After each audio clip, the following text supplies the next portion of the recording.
Rockmaker na área!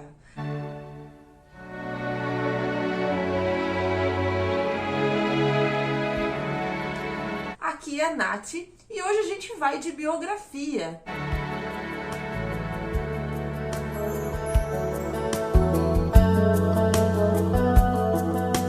E quem eu trouxe hoje é o rei do soft rock, nosso queridíssimo, maravilhoso, que eu adoro também.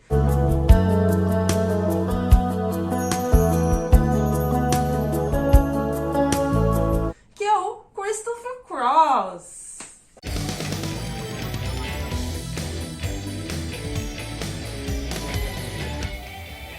Mas antes da gente continuar o vídeo aqui, não se esqueçam, né? Eu tô vendo que tem gente que tá vendo meus vídeos, que tá dando likezinho aqui, mas não tá se inscrevendo no canal. Então, se inscrevam, né? Que sempre vai ter conteúdo bacana aqui. Eu sempre vou estar lançando vídeos aqui de discos, de artistas, né? Então se inscrevam no canal, ativem o sininho das notificações, deixem sugestões também de vídeos.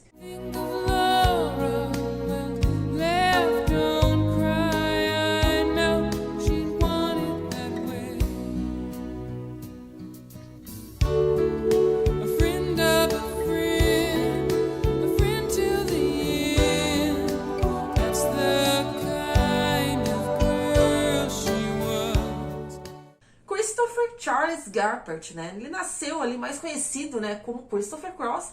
Ele nasceu no ano de 1951, ali no dia 3 de maio. Ele nasceu ali em San Antonio, no Texas, né? Isso, na realidade, né, ele é um ponto fora da curva, assim, né? Porque, na realidade, ele é o único músico, assim, da família.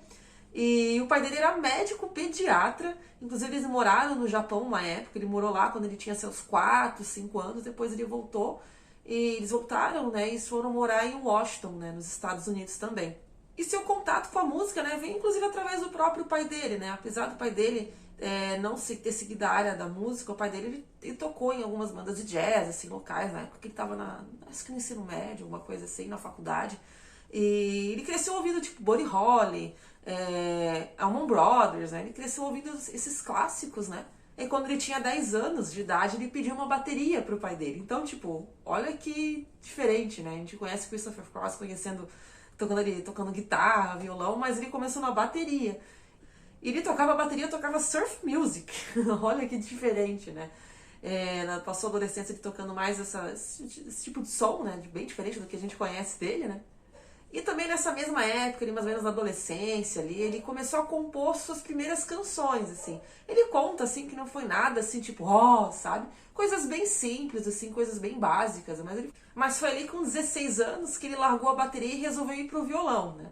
Que nessa época já tava aquela invasão do rock inglês, né? Então ele tinha influências ali como a Karen Carpenter, da The Carpenters também. Até engraçado, né? Na própria voz dele, assim, se ouvir, realmente remete, assim, um pouco The Carpenters, né? A Karen Carpenter.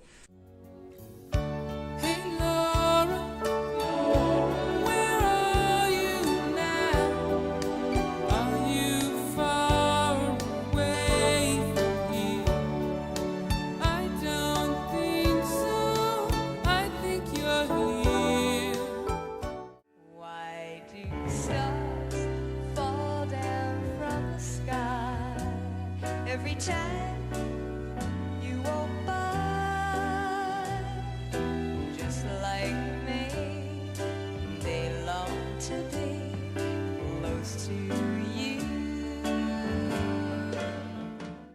Ele também tem bastante influência de Brian Wilson, do Beach Boys, né, como compositor. Inclusive ele fala, né, que foi uma grande influência para ele, foi um grande amigo também como artista, porque ele conta, né, que o próprio Brian Wilson era um cara muito gente fina, assim, um cara muito humilde, então foi uma grande influência para ele, não só artisticamente, mas como pessoa também. Também tinha influências ali como o próprio Johnny Mitchell também, Randy Newman, Tom Waits, Leonard Cohen também. E após o ensino médio, ali em 72, ele resolve se mudar para Austin, né? E Austin não tinha só ele, sabe? Tinha o Stevie Ray Vaughan, que tava na época, tava meio que no auge, assim, também. Tinha ali o próprio Eric Johnson também. E o Christopher Cross naquela época lá, ele tocava só em bandas locais, sabe? Mas ele tocava muito bem já naquela época. E naquela época eu pensava mais tocar em... Ele tinha já algumas composições, né? Que nem eu falei antes também, que ele começou a compor muito cedo, né?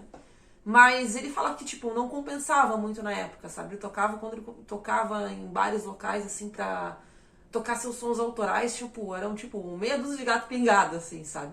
Então não compensava muito pra ele. Então ele compensava mais tocar em covers, né? Ele também se casou muito cedo, né? Se casou ali com 22 anos, teve um filho. Então ele tinha que, tipo, pagar as contas, né? Pra bancar a família, né? Mas enquanto ele tava, né, fazendo esses covers, tocando nessas bandas locais, ele também gravava suas demos, né, das suas composições, né? Que nem eu falei, ele já tava compondo desde os 12 anos lá, né? Ele começou bem cedo. Então ele já tava, tipo, já tava fazendo algumas coisinhas dele, assim, sabe? Já tava fazendo as suas primeiras, gravando suas demos, tal, pra, né, depois lançar, ali jogar na mão de alguma gravadora, né? E tem uma coisa bem interessante, né, que ele tocou no Deep Purple, gente. Ele foi convidado pra substituir o Rich Blackmore ali em 1970, na época do lançamento do In Rock, né? E o Rich Blackmore ficou bem mal, assim, ficou bem gripado, assim. E, tipo, não tinha condições nenhuma. E a produtora não queria cancelar o show, a empresária não queria cancelar o show de jeito nenhum. Falei, não, vamos dar um jeito, vamos tentar achar alguém pra substituir. E nisso foi indicado quem? Christopher Cross. Aí chegou lá, e o cara arrasou, né? Porque, tipo, ele já tocava muito, né? Foi lá e, tipo, arrasou, né? E substituiu nada menos que o Rich Blackmore, né?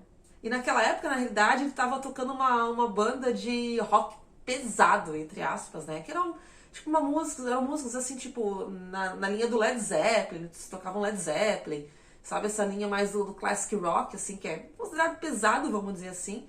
Uma banda chamada Flash. Aí durante esse período todo, né, enquanto ele substituiu ali o Blackmore nesse show, e tava fazendo esses shows assim mais, ele tava tocando em bandas covers, em bandas locais, né, ele começou a enviar suas demos para as gravadoras, incluindo a Sailing, que ele já tinha composto, mas tipo, recusaram os Sailing, gente. E olha, quem recusou deve ter se arrependido horrores, né? E quando ele mandou essas demos, ele, tipo, depois de tanta recusa, assim, ele ficou meio frustrado, sabe? Ele ficou meio para baixo. Aí ele pegou e começou a olhar os catálogos, assim, da Billboard, e tinha lá um nome chamado Mo Ostin, né?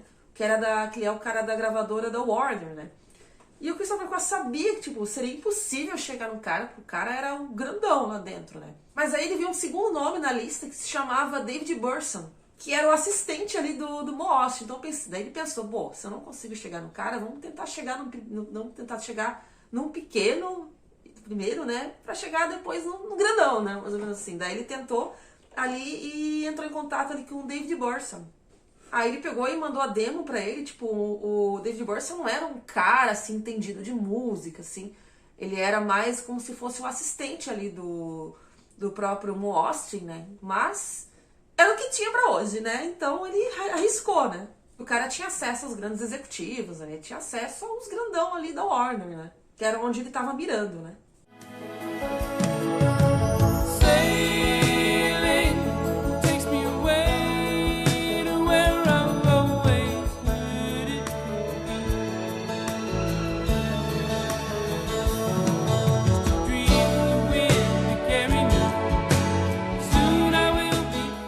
Daí esse Mostin tava no almoço ali com o Lenny Waronker, que é o presidente ali da Warner Bros. E o David falou pro Lenny que tinha uma demo muito boa, que ele devia escutar, que eu acho que ele achou que ele ia gostar bastante, era mais ou menos dentro daquilo que ele tava procurando, né? Aí o Lenny ouviu e gostou, né? Simplesmente gostou, achou muito bom.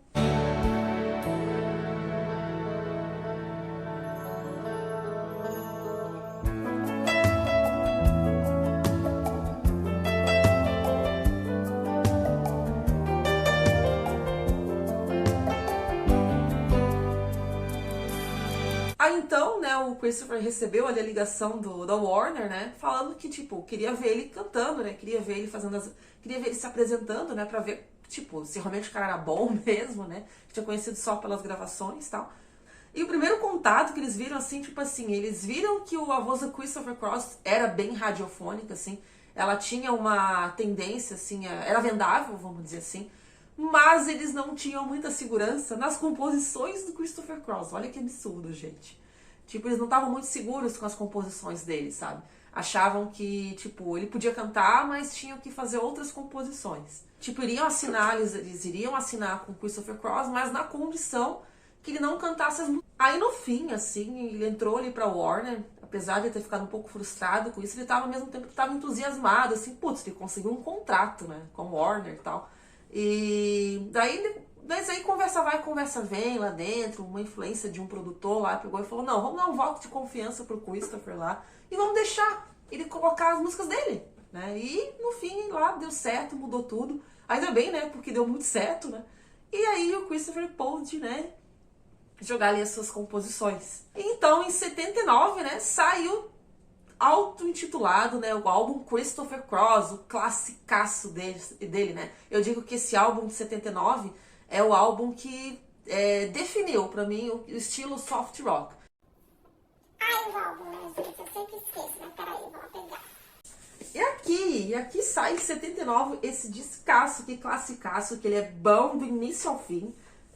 Disco perfeito. Disco que quando você tá ouvindo, assim, tipo, quando você vê, já ouviu todo, sabe? De tão bom que é, tipo assim, meu Deus, já acabou. Então é muito bom esse disco aqui.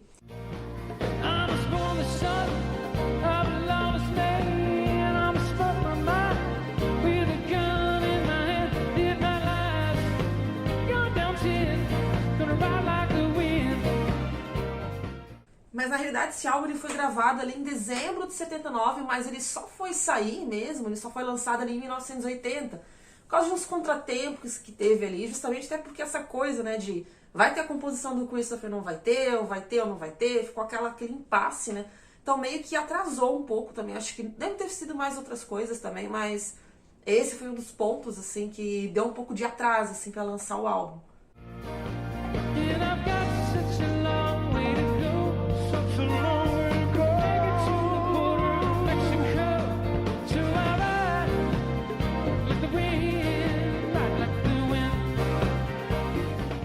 E é o álbum mais importante ali, eu considero o mais importante da carreira do Christopher Cross, que lançou ele pro mundo, mostrou quem realmente ele era, né? Então eu acho que a essência do Christopher tá aqui. Eu acho que para um álbum de estreia, sabe, é um álbum muito bom. Dificilmente, assim, um artista acerta a mão no primeiro álbum, vamos dizer assim. Sempre tem uma coisa em outra que fica uma coisa meio solta, né? E não só isso, né? Além de ser a cara do Christopher Cross, ele é cheio de participações especiais. O Christopher fez uma coisa na história que ele conseguiu ganhar 5 Grammys. Ele ganhou os 5 Grammys, os principais prêmios ele ganhou com esse disco aqui. Sailing by Christopher Cross, Michael Mardian, producer. Ele ganhou ali o prêmio de... Os 4 principais, no caso, né, que é a gravação do ano, né, com a faixa Sailing. And this year's Grammy is given to me. No. Christopher Cross, Sailing.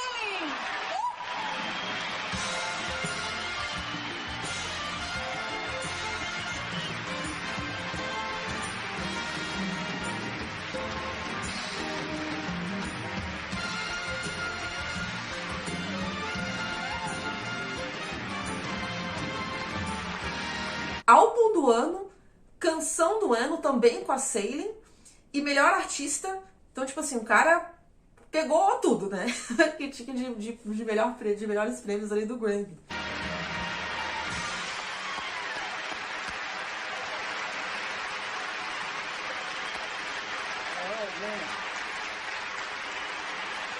Thank you. It's definitely a dream come true. I can't say enough. Thank you all very much. Thank you.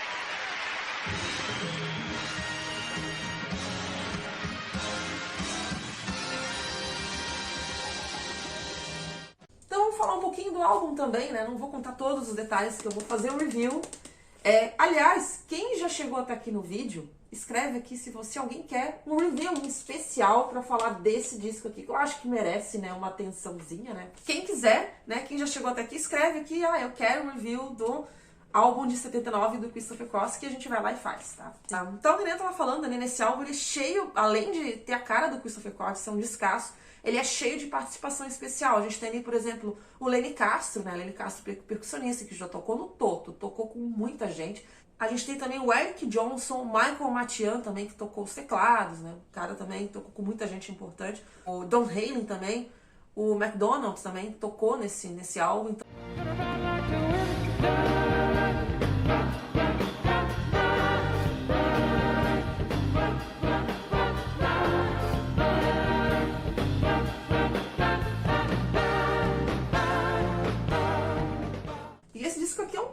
disco, né? Porque tá cheio de sucessos, os maiores sucessos da carreira do Christopher Cross tá aqui nesse disco, né?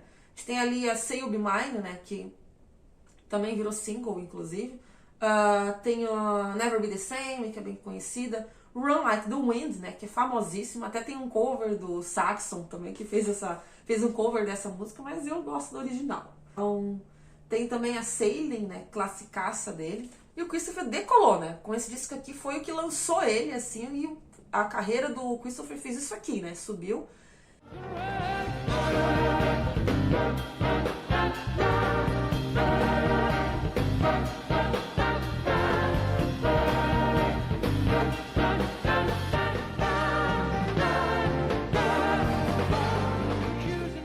E ali em 81, o que aconteceu em 81? Surge um convite também para ele participar da composição, da gravação da trilha sonora do filme Arthur, né? O filme Arthur ali que na verdade foi estrelado até para a própria Liza Minnelli.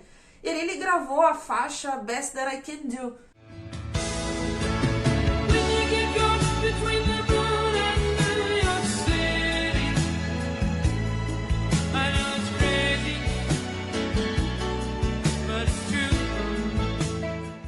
Uma faixa maravilhosa que entrou até no Another Page, que eu vou falar um pouquinho da Another Page também.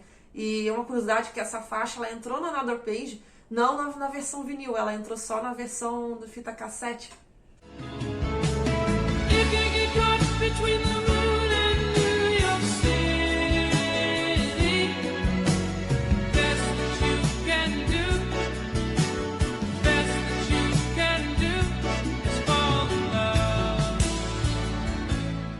Aí depois do grande sucesso ali de 79, né, foi a vez de surgir o Another Page, que é esse aqui, ó. Maravilhoso também. Gosto muito desse disco aqui. Também tem umas músicas clássicas, né, não tão clássicas como esse aqui, como o do primeiro. Então, em 81 saiu o Another Page.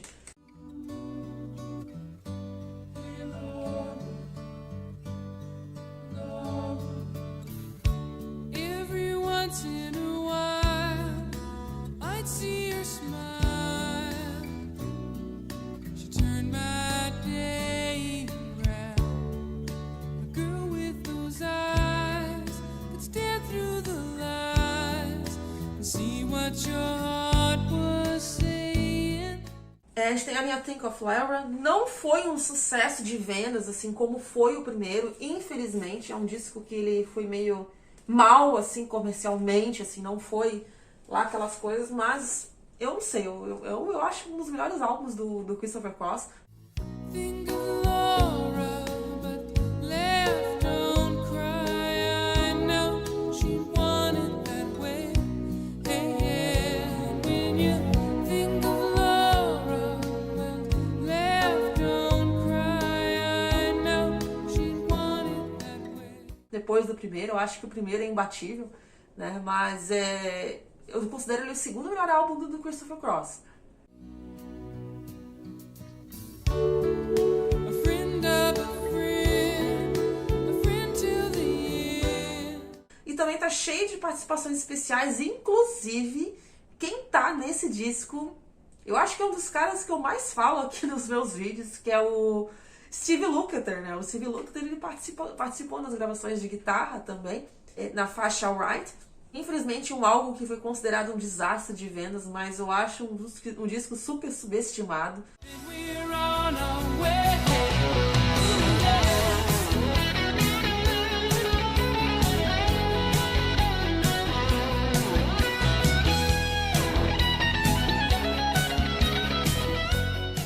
Aí, em 86, ele volta ali em 86, depois da baixa venda ali do Another Page, ele resolve dar uma mudada. Eu falei, putz, 86 já tava mudando também a cena musical, a entrada da New Wave, né? Uma onda mais pop também tava, né? Então ele resolveu também embarcar nisso, né? Senão, tipo, vamos ter que mudar, porque já tinha ido mal no disco anterior. E não podia meio que repetir a fórmula, né? Então ele mudou, e em 86 ele lança ali o Every Turn of the World. É um disco bem diferente, tá? É um disco bem diferente do que ele vinha fazendo dos dois primeiros álbuns.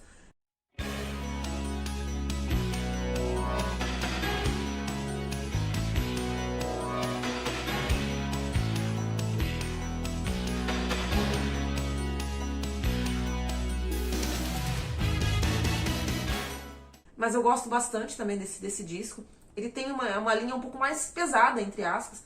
Ele flerta bastante até com o próprio OR, com o próprio hard rock, então tem bastante teclado assim nesse disco, bastante utilização ali de sintetizadores também, então é um pouquinho diferente assim a sonoridade. We think about the things we lost.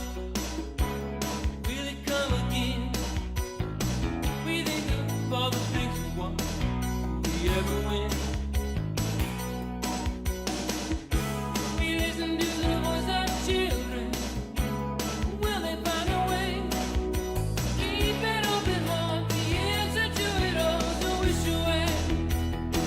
Mas não, também é uma sonoridade, tipo assim, não é nada assim que mudou da água pro vinho. Dá pra ouvir, assim, que ainda tem aquela coisa do Christopher Cross, tem aquela coisa leve, aquela coisa suave, que é bem característico, né, dele, mas a linha melódica tá um pouco diferente. Aí, nesse disco, né, a única música que virou single ali foi o Charming the Snake, que é um álbum também que foi uma pena também, que não vendeu. Desse disco aqui também ele foi em baixa também.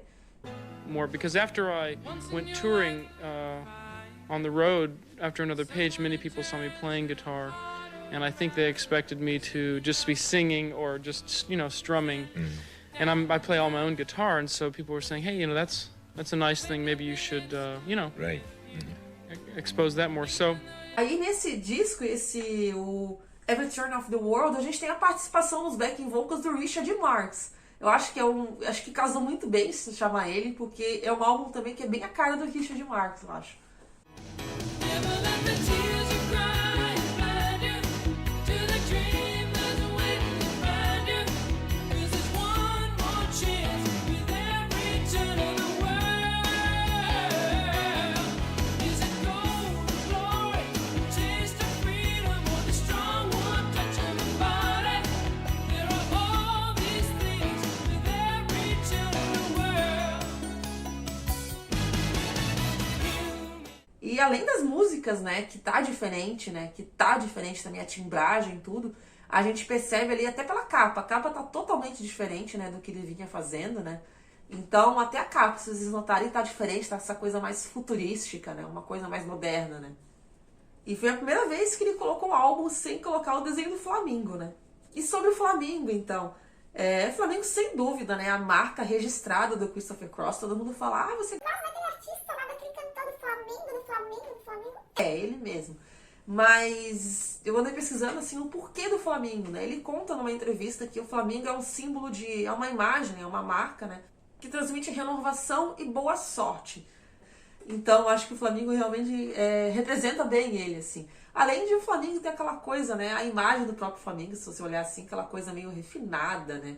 Aquela coisa clássica, assim, aquela postura meio elegante, né? De uma certa forma. E o Christopher Cross é elegante, né, gente? Ele é elegante, até vim vestido hoje de poazinho, vem de brusinha, hoje de botãozinho, bem bonitinha. Porque a gente vai falar de um cara chique, né? De um cara chique, né? Que é refinadíssimo, que nem o Christopher Cross, né? E agora a gente vai ali para 88. Em 88 ele lança ali o Back of My Mind. Voltando ele, já que lá o álbum anterior não tinha dado aquele sucesso todo, já que ele deu aquela repaginada, não deu certo. Eu falei, vamos voltar então pro que era antes, né? Vamos voltar ali para as raízes. E esse Back of My Mind, ele volta ali para as raízes bem do primeiro álbum, ali, bem para aquela coisa bem soft rock mesmo, aquela coisa mais crua dele mesmo. Whatever happened to me? Maybe I've been living on lies. Never really had a dream come true. But then again, I guess I never really tried. Now the years lost slip away. Talvez para tentar resgatar, né, para ver se consegue levantar novamente o seu nome, né? Levar seu nome pro sucesso de novo que tinha caído, né? Que tinha Things are like they're gonna stay. All the roads I didn't take will be just one more thing in the back of my mind. Checking spares and time. We should finish that book. Mas também não teve uma boa vendagem, né? E mesmo assim o Christopher continuou lançando ainda alguns álbuns.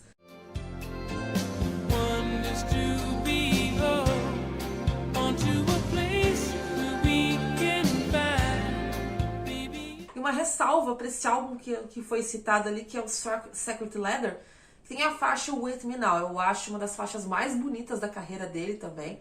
Dessa fase, anos 2000, vamos dizer assim, é o álbum que eu mais gosto do Christopher Cross, o Secret Leather. Muito bom, vale a pena ouvir. She'd be everything to me. Is there nothing I can do, darling? Is there nothing I can say? Is there nothing I can do, darling? Em 2007 também o Christopher lança ali sua própria gravadora, que inclusive ele lança, né, alguns álbuns dessa listagem que passou ali anteriormente.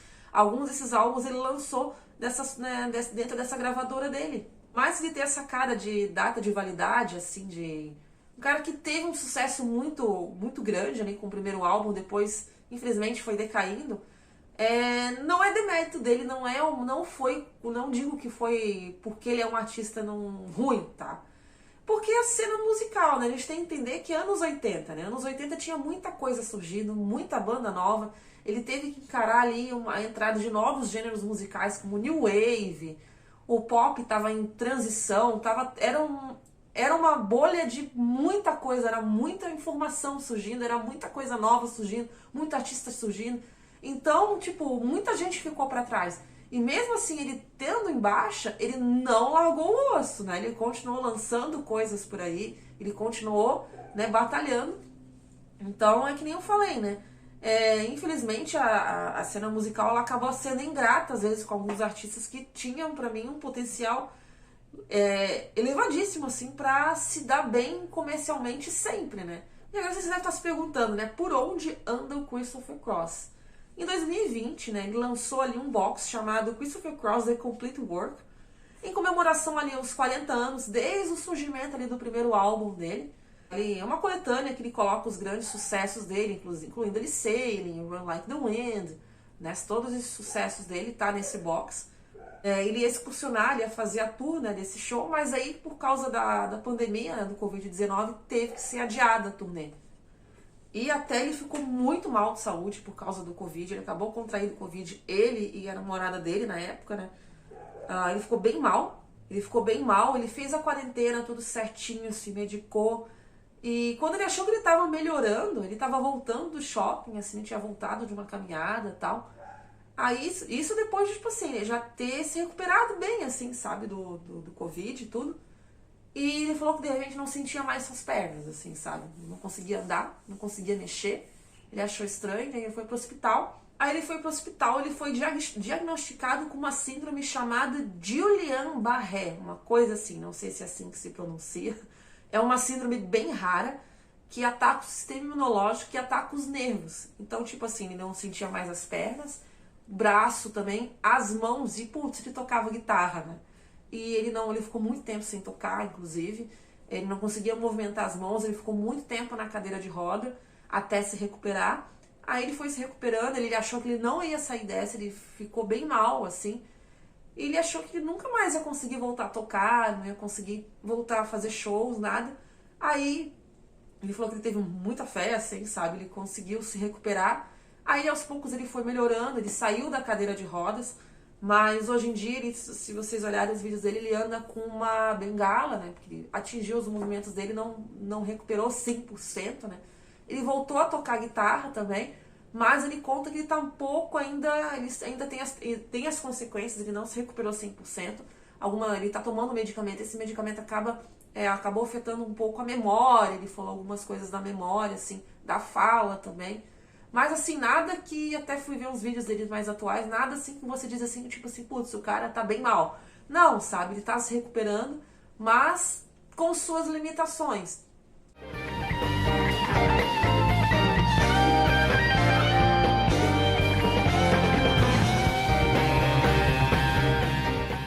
Então o cara tá aí, né, firme, forte ainda. Aí voltou agora a turnê depois que passou a pandemia.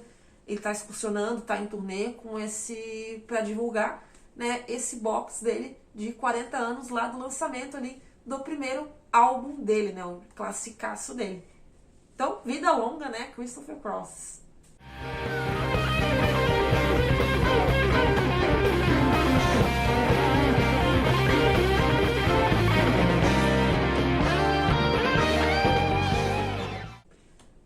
esse, né, foi o meu vídeo aqui dedicado a Christopher Cross. Acho que merecia, né? Algumas pessoas vieram me perguntar quando eu soltei lá no Instagram um videozinho de chamadazinho. Algumas pessoas vieram perguntar quando é que ia sair. Então tá aqui, né? Espero que vocês tenham gostado. Deixe aqui também a opinião de vocês, o que vocês acharam até aqui. E, né, se de repente alguma curiosidade, de repente que eu deixei passar batido. Eu também prometo fazer os vídeos, também quero fazer mais vídeos falando de Christopher Cross, falando dos álbuns dele.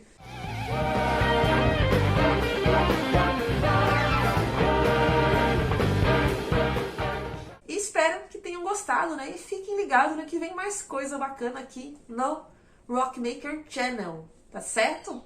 Então, até a próxima!